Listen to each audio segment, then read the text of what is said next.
হরে কৃষ্ণ। রাধা মাধব হরিকথা চ্যানেলে সবাইকে স্বাগত। আশা করছি রাধা মাধবের কৃপায় সকলেই ভালো আছেন। আজকে আমি ভাদ্র মাসের শেষ একাদশী ইন্দিরা একাদশীর ব্রত মাহাত্ম্য কথাই সকলের কাছে আলোচনা করছি। আর এই একাদশী ভাদ্র মাসের শেষের দিনে হতে চলেছে, আর সেই দিনে কিন্তু বিশ্বকর্মা পূজার অনুষ্ঠান অনুষ্ঠিত হবে। আগামী 31শে ভাদ্র 17ই সেপ্টেম্বর বুধবার এই একাদশীর ব্রত পালন করতে হবে। আর 2025 সালে ইন্দিরা একাদশী তিথি শুরু হবে 30শে ভাদ্র 16ই সেপ্টেম্বর মঙ্গলবার রাত্রি 2:48 আর একাদশী তিথি থাকবে 31শে ভাদ্র 17ই সেপ্টেম্বর বুধবার রাত্রি 1:52 পর্যন্ত। ইন্দিরা একাদশীর মাহাত্ম্য কথা হচ্ছে, মহারাজ যুধিষ্ঠির বললেন, হে মধুসূদন, আশ্বিন মাসের কৃষ্ণপক্ষী একাদশীর নাম কি তা কৃপা করে বলুন। শ্রীকৃষ্ণ বললেন, হে রাজন, আশ্বিন মাসের একাদশী ইন্দিরা নামে পরিচিত। এই ব্রতর প্রভাবে মহাপাপ বিনষ্ট হয়, এমনকি কর্মবিপাকে যারা নিম্নজনী লাভ করেছেন সেই পূর্বপুরুষদেরও উত্তম গতি লাভ হয়। এই একাদশীর মাহাত্ম্য শোনা মাত্রই সাম্বদীয় যজ্ঞফল লাভ হয়। হে রাজন, মহিষ্মতি নগরে ইন্দ্রসেন নামে এক প্রসিদ্ধ রাজা ছিলেন। কর্মবিধি অনুসারে রাজ্য পালনে তিনি বিশেষ খ্যাতি সম্পন্ন ছিলেন। তার বিপুল ধনসম্পত্তি ছিল। পুত্র পৌত্রাদি সহ তিনি সুখে রাজ্য পরিচালনা করতেন। বিষ্ণু ভক্তি পরায়ণ সেই রাজা নিরন্তর শ্রী গোবিন্দর নাম গুণগানে মগ্ন থাকতেন। একদিন রাজা সুখে রাজসভায় বসে আছেন, এমন সময় দেবর্ষি নারদ স্বর্গ থেকে সেখানে এলেন। তাকে দর্শন করে রাজা হাত জোড় করে উঠে দাঁড়ালেন। দণ্ডবাদ প্রণাম করে মুনিকে আসন, পদ্ম, অর্ঘ্য আদি ষোড়শ উপাচারে পূজা নিবেদন করলেন। তারপর বললেন, হে মুনিবর, আপনার দর্শন মাত্র আমার যাবতীয় যজ্ঞফল লাভ হয়েছে। এখন আপনার আগমনের কারণ জানিয়ে আমাকে কৃতার্থ করুন। দেবর্ষি নারদ বললেন, হে মহারাজ, অতি বিস্ময়কর এক কথা শ্রবণ করুন।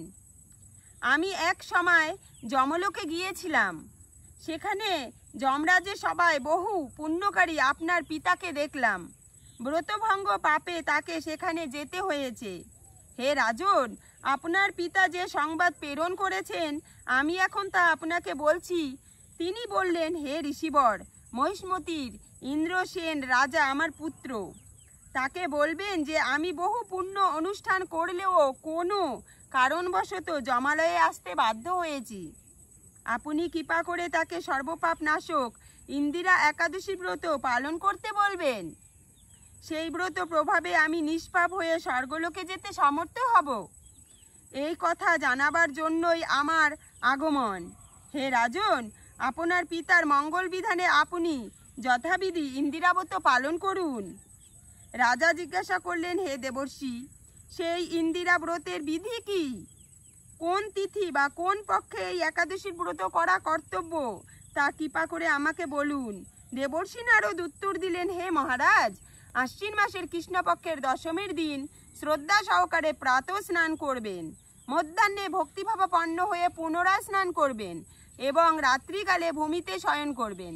পরদিন একাদশীতে প্রাতঃকৃত্যাদি সমাপন করে নিরাহারে থাকবেন। ব্রতের নিয়মাবলী দৃঢ়ভাবে পালন করবেন। হে পুণ্ডরীকাক্ষ, হে অচ্যুত, এ শরণাগতের প্রতি কৃপা করুন।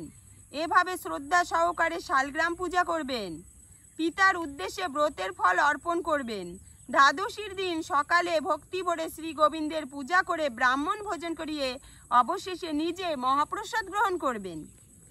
হে রাজন, বিধি অনুসারে শ্রীহরি এবং ভক্তদের অর্চন করলে আপনার পিতৃবর্গ মুক্তিলাভ করে শীঘ্রই বৈকুণ্ঠে গমন করবেন।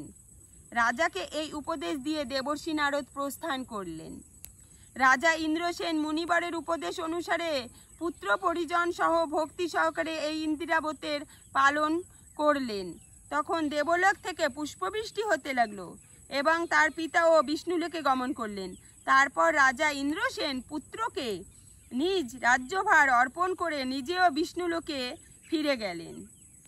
এই ইন্দিরা একাদশীর ব্রত মাহাত্ম্য কথা পাঠে ও শ্রবণে মানুষ সকল পাপ থেকে মুক্ত হয়ে বিষ্ণুলোকে প্রাপ্ত হয়। এই হচ্ছে ইন্দিরা একাদশীর মাহাত্ম্য কথা। তো সকলেই আগামী 17ই সেপ্টেম্বর 31শে ভাদ্র বুধবার বিশ্বকর্মা পূজার দিন এই ইন্দিরা একাদশীর ব্রত পালন করবেন আর সময়ের মধ্যে পালনও করে নেবেন। হরে কৃষ্ণ, রাধে রাধে।